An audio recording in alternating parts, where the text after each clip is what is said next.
Good afternoon and welcome to the Market Closing Show. This is our collab show between Business Today and India Today Television. I'm Sakshi Batra and this is 3 p.m. where we are going to be getting you all the market closing action. But let's start off with the what's hot as far as corporate and the financial space is concerned.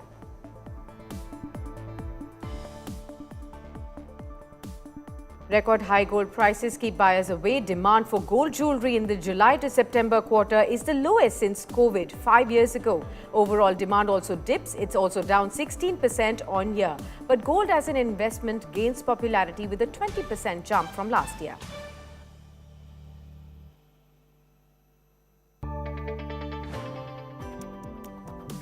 Nifty refuses to hit new highs after yesterday's rally as profit booking pulls down major indices, tracks weak Asian markets after US Federal Reserve says it may not cut rates in December. All sectoral indices are in the red, led by metals and FMCG.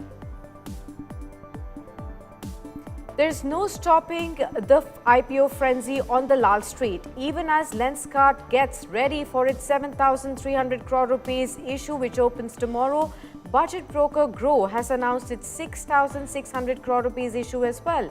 Gadget manufacturer Boat also joins the fray with 1,500 crore rupees IPO. Okla India, which makes MTR ready-to-eat foods, is also meanwhile fully subscribed on day 2.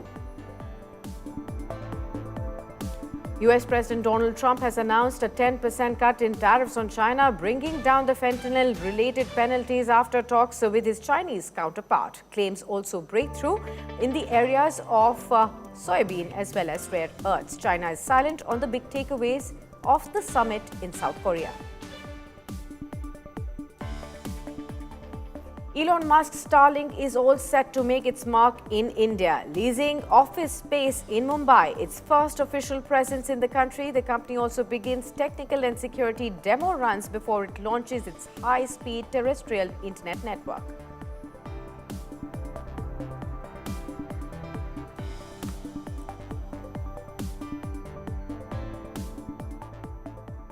Let's straight away talk about the stock markets in the last half an hour of the trading session today. Well, as we had marked out in the headline for you, all the sectors are actually down in the red in trade. Of course, deeper losses can actually be seen on the banking space, financial services as well. The broader markets are also down in trade. This is also being led by the India VIX, the only index that's in the green, 1.3% higher in trade at over 12.1 odd levels. Now, when we talk about the Nifty movers, the index is down in trade, and the stocks that are leading the losses from the front are Dr. Reddy's, Cipla, remember the earnings play there. There's also HDFC Life Insurance, Bharti Airtel, Indigo and Power Grid as among those top laggards in trade right now. But those stocks that are still managing to keep their heads above the water and keep themselves in the green are Coal India, L&T, Bharat Electronics, Nestle, Hindalco and Ultratech Cement, all of those stocks that are still hovering about 0.5% higher in trade.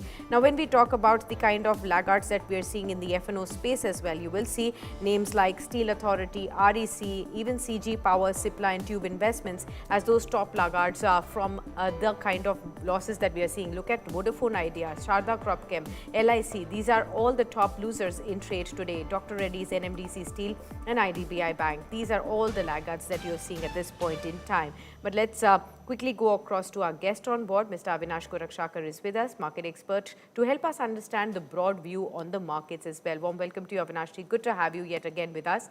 Help us understand, what do you make of this constant profit booking we are seeing whenever the markets are attempting to move above the 26,000 mark? What does this really show about the current tenor and texture of the market?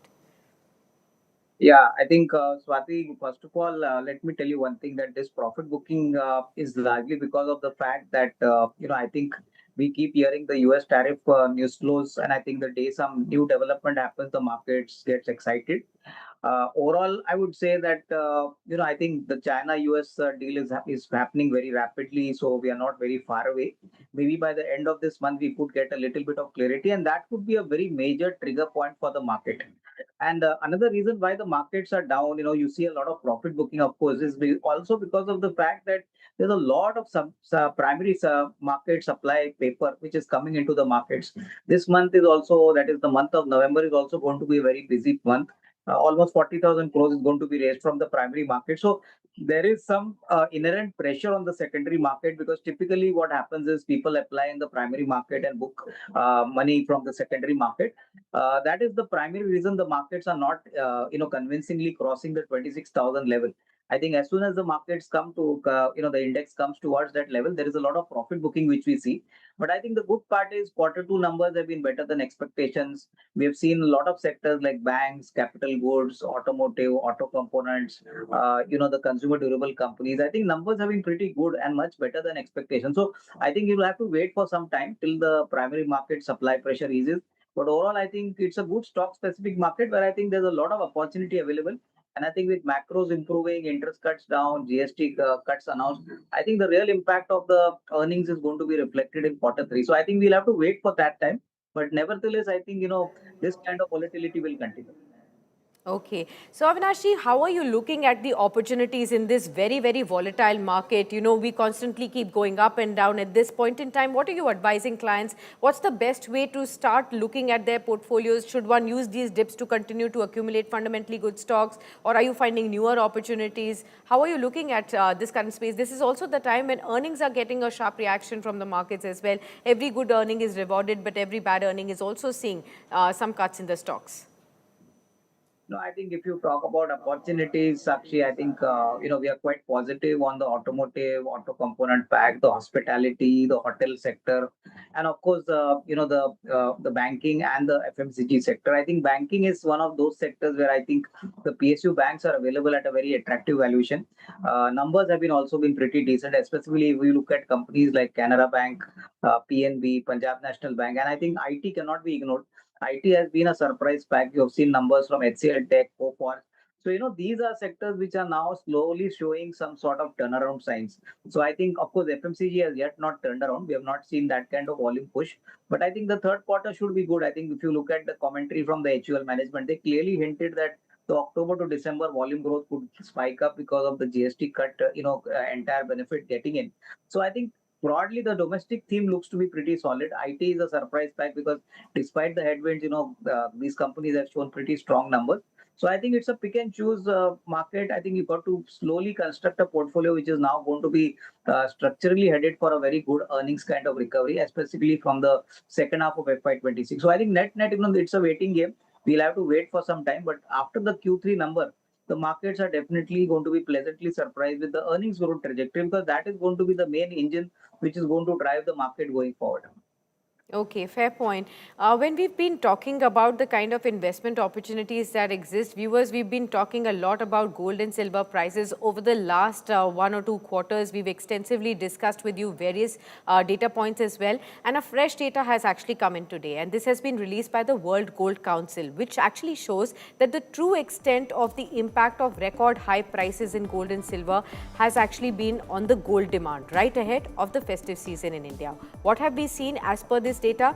Overall demand for the yellow metal, that's gold, has actually plunged by 16% on a year-on-year basis, with sales of the jewelry down by 31%. Demand for gold jewelry was the lowest in 5 years since the COVID pandemic in 2020. What we've also given to understand is that investment demand, however, actually grew by 20%, showing that optimism that Indians have in the potential of the yellow metal in the longest term.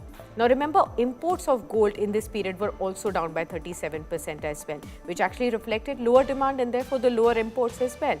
Now, the much higher prices also ensured that the value of jewelry sold remained on par with a year ago period. So the, kind of volumes were lesser, but the kind of value equation that we got was almost same because the prices were much elevated when we compare to a year ago period.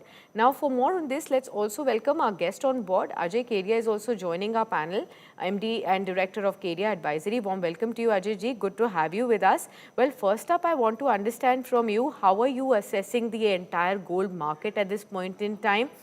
So far in the run-up to Diwali, we were constantly finding out as to whether we are reaching a bubble territory, how much more to go. Finally, after Diwali, we have seen prices ebb down, both for gold and silver at this point in time. And now the new world gold data tells us that in this run-up of the record high prices, demand has fallen in India for both gold jewelry as well as physical gold as well, but investment has gone up. How are you looking at the current scenario?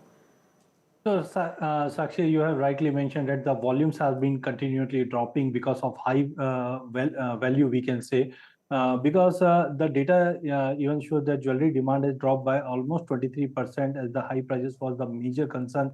Recycled gold has came in the market. Secondly, the investment demand is more important because here we have seen investment demand was around 91.6 ton versus 76.7 in a year ago. That clearly shows people are more looking gold as an investment product because of ongoing channels going on in the market. Even our investment demand in ETF has inflows showing Yes. around 134%. So I think with the given concerns, gold is going to be a primary good gain. But yes, there could be, not a bubble, but yes, there is a time when we see this type of profit booking. What we have seen last 10-12 days, gold has corrected around 11%, whereas silver has corrected around 18%. So maybe we can see some more profit booking because ETF was the major chunk what we have seen in last 6-8 months that has invested in bullion, and now things are been maturing. Whatever the factor up till now we have seen like geopolitical tension or trade Sure. tension, everything has been now on the verge of maturing. So I think a profit booking Absolutely. could be there.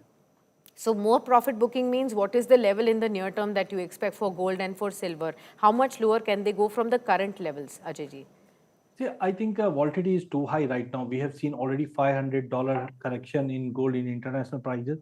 Maybe a little bit bounce from here can be possible, but by year end we expect 3650 level in international, whereas on domestic side a level like recently we have seen prices move below 118. So maybe 112, 1,12,000, 1,13,000 could be the fair price for gold, whereas silver is slightly more volatile as of now. Maybe we don't expect silver to fall more from here because industrial demands are quite good.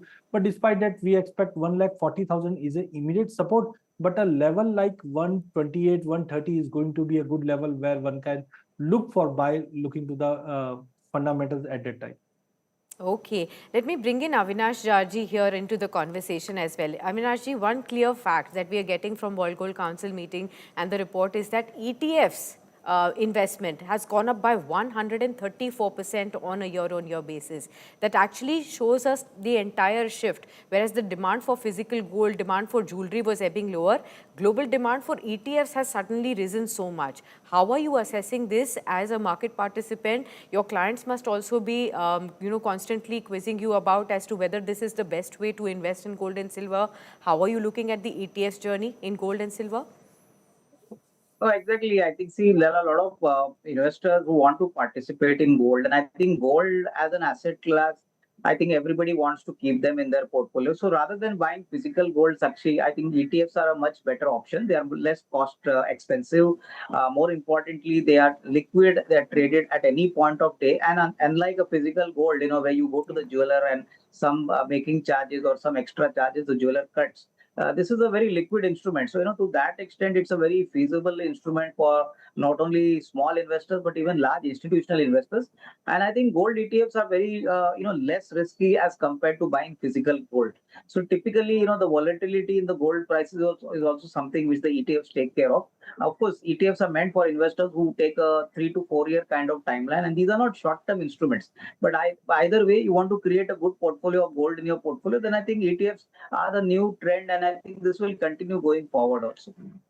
Okay, got that. Let me also bring in Ajay ji here. Ajay ji expects that by the year end, there could be some more volatility and we can expect gold prices to ebb lower even further from here. More profit booking, 1,12,000, 1,13,000 kind of levels can be seen. So Ajay ji, help us understand. A lot of investors must now be feeling, those who did not get a chance to participate in the swift run-up that we actually saw are now looking at this as an opportunity. So they're monitoring the prices every day to find out, when can they take an entry in gold and silver. What are you advising those investors right now? Yeah, because already the asset class like gold has given a return of 70%, then how you can expect further more return what we have seen last year? So I think, see, whenever this type of parabolic gains comes in bullion, generally we see a time correction. So I think one should wait, don't be hasty to take position right now, because whatever the worst up till now, war, tariff, central bank, everything has been discounted in last couple of years.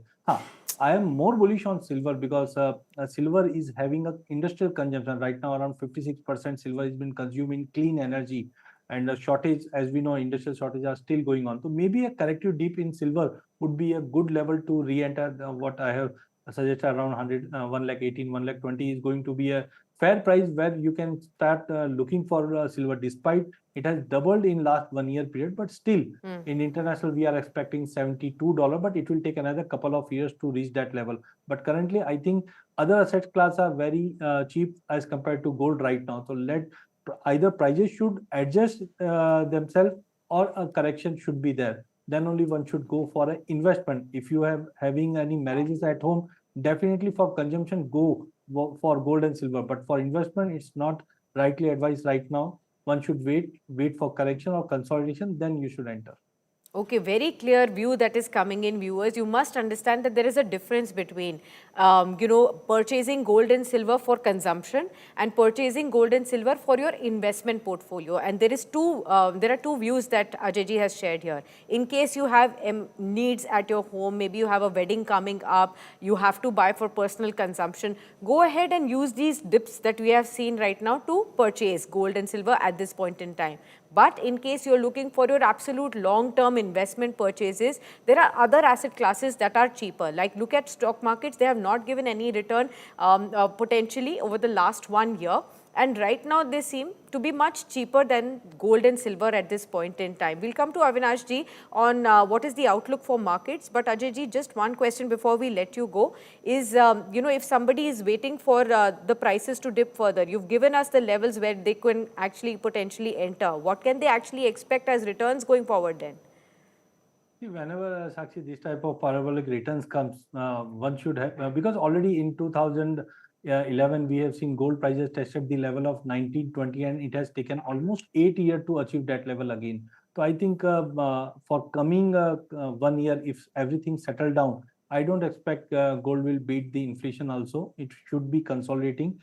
It depends upon how in next couple of months the carry trades would be following the market. Donald Trump, how the relation between US and China will mature. So I think from the return point of view, whatever we have seen 20% return in last 3 years will not be seen in 2026 as of now is my calculation. But yes, silver might give another 12 to 15% return if prices correct from here and make a base around 1,18,000, 1,20,000. Fantastic. Thank you, Ajay ji, for all those insights that you've shared with us. Good to have you with us. Avinash ji, when we talk about the other asset classes like equities, which have been underperforming, if somebody wants to invest in equities looking at, that it is attractively better placed than gold and silver, which have already had such a sharp run up, what is the kind of expectation that one can go forward with on the equity returns, say, from 1 year from now?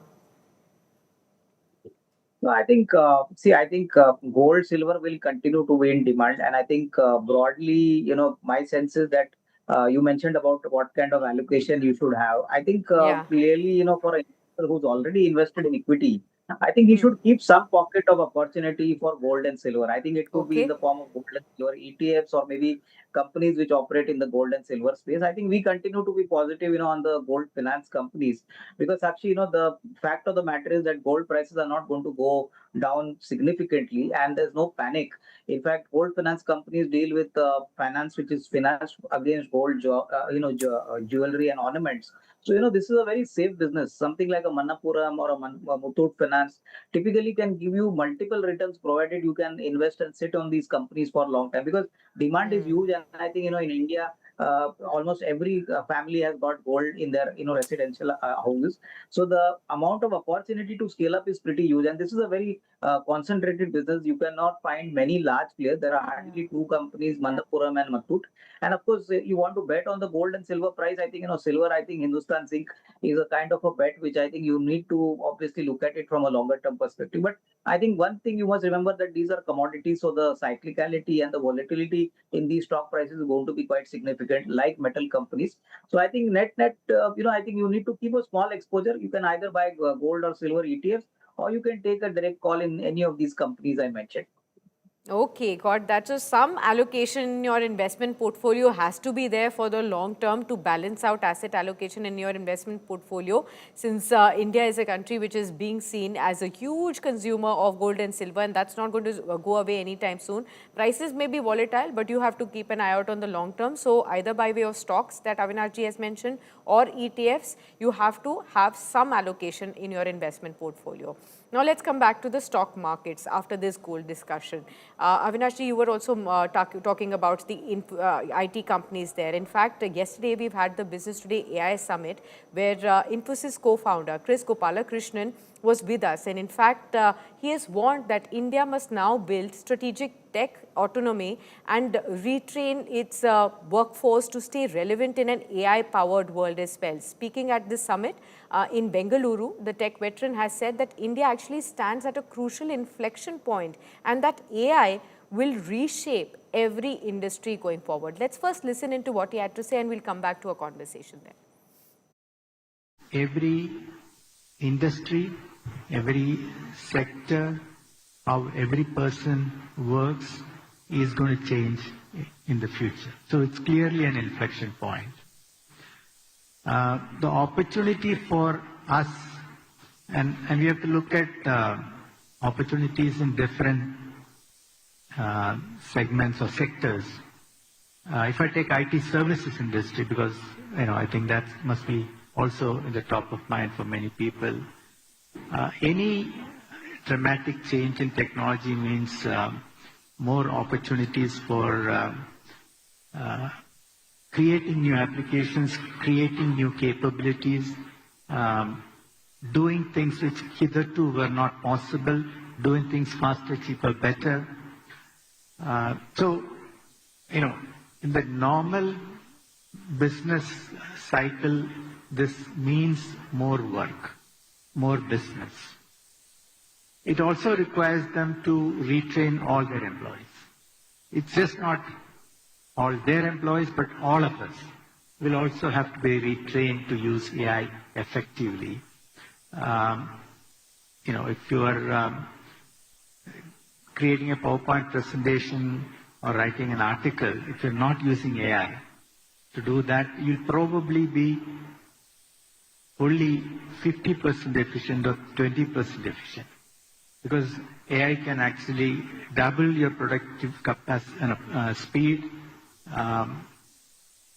maybe 5 times. So it's an order of magnitude sometimes better, faster. So they have to retain all their employees. That means 5.5 million people have to be retrained. And then you add the people to be retrained in the industry. That's a large number. So the key message here is, in such transitions, industry needs to be relevant, individual needs to be relevant with new capabilities. And if that is possible, then they have work, they have job, etc. Good question. And a lot of people have asked why products don't come out of India quite often. But the business model is different, right? Again, capital market access. The domestic market is not big enough for us to actually create a product successfully in India and then take it to the world, right? Most products really go out to the US first, because that's the largest market, largest economy, etc. And so knowing that market very well, having the marketing and the brand visibility in that market is very important. And the business model is very different. Services model is very different. Indian companies have mastered the art of services. All right, so that's as far as our AI special conversation was concerned with Kris Gopalakrishnan. Let's quickly look at how the markets are going to be shutting shop today, and we'll come back to a conversation with Avinash ji right after. 167 points lower in trade, so we are at 25,887.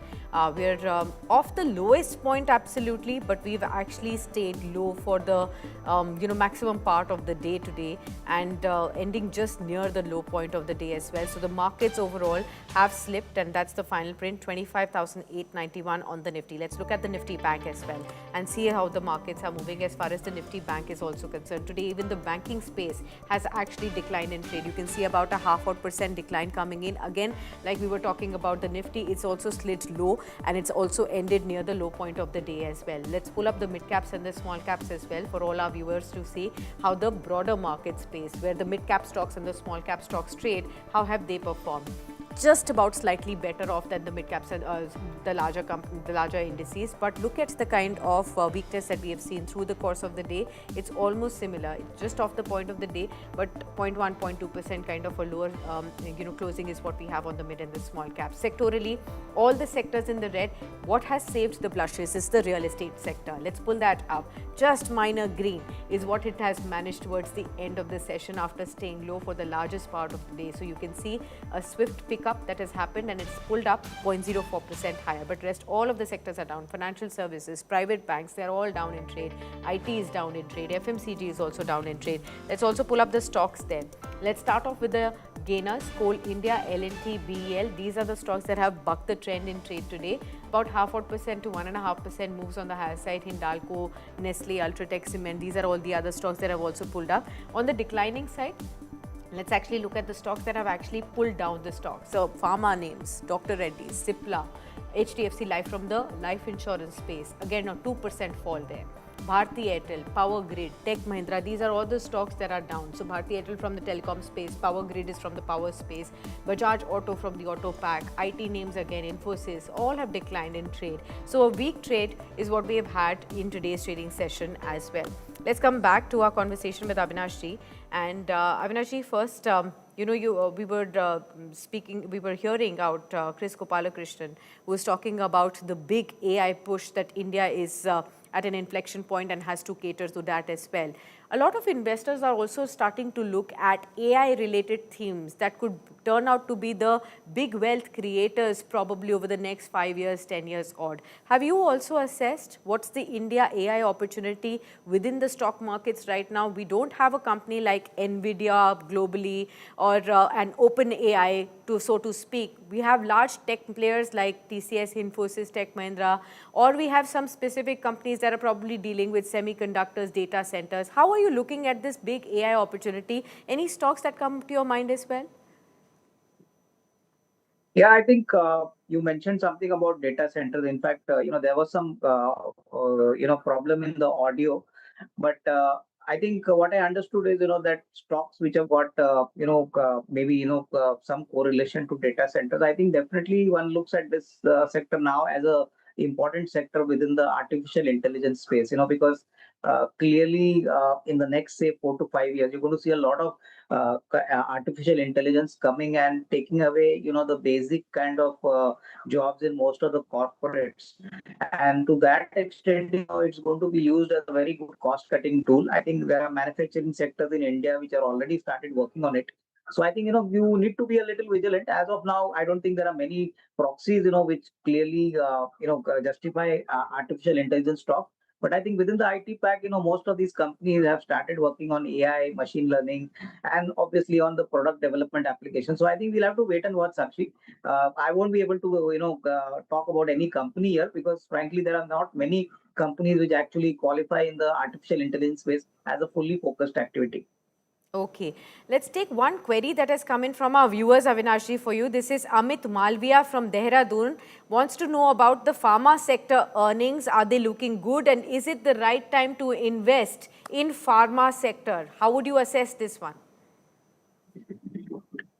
See, I think pharma sector definitely looks promising, but hopefully, some good news comes from America. Donald Trump announces the import tariff policy quickly. I think you could see a significant run-up in stocks where companies have got a large exposure to the US market. I think structurally, we are positive on companies like Lupin, or for that reason, Sun Pharma, typically Aurobindo Pharma. So I think clearly, these are companies where significant re-rating can happen because once there is policy clarity, and there is a kind of a open-minded approach from the US government, I think most companies will be looking at it as a positive development. In fact, in terms of numbers, Dr. Reddy posted a decent set of numbers.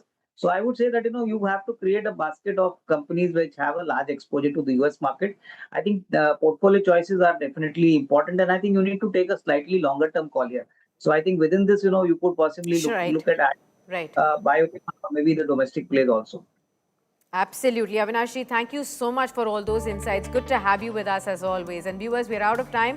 It's a wrap on the Business Today show. And in case you too have any questions about investments, SIPs, stocks or gold related queries, then please do send them to us on the number that's flashing on your screens right there. And don't forget to catch up on the market opening action with Abba Bakaya at 9 a.m. tomorrow.